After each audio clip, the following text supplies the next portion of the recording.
I can't stop talking about it, and I think and I hope that I'll talk about it till the day I die. People who know God well, the mystics, the hermits, those who risk everything to find God, always know one thing for certain. They always meet a loving God. They always meet a lover. Not a dictator, but a lover.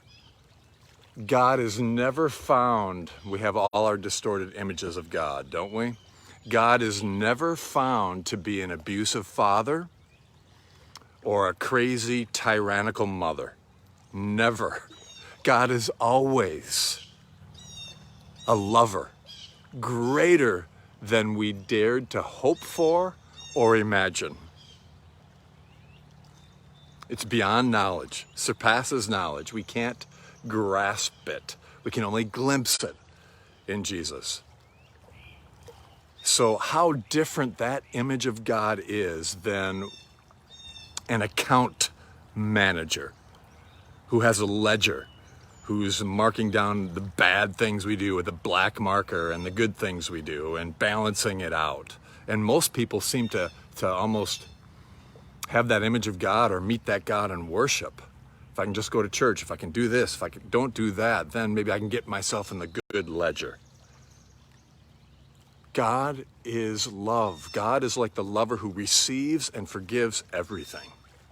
When we go into God's presence, when we pray, when we practice our faith, we always find a God who is for us, not against us. Always for us. And the mystics recognize someone who's always holding us.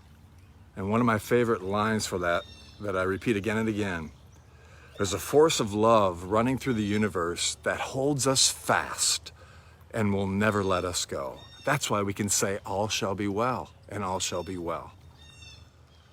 So people who pray in this understanding always say, someone is for me more than I am for myself. Now, doesn't that give me hope? And you hope, perhaps? God is for us more than I'm for myself? Yeah, we're pretty hard on ourselves, but God isn't. But even that seems absurd to say because we think maybe God has it in for us rather than for us. So prayer is being at that deep, sweet level of relaxing in God's love. And I hope you and I hope everyone has felt such intimacy with God. It's available to all. We may not feel it all the time, but it's always there.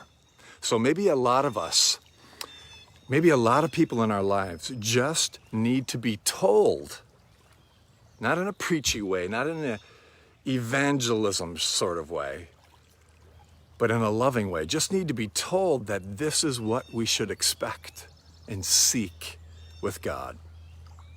We're afraid to ask for it. We're afraid to seek it because we think it might not be true. It feels presumptuous even. Oh, I could never ask for that. We can't trust that such a love really exists. Dramatic pause. But it does. May you know this love today that surpasses knowledge, that you'll be filled to the measure of all the fullness of God. And may that help you and me to live our lives, to live all the days of our lives. May that be so.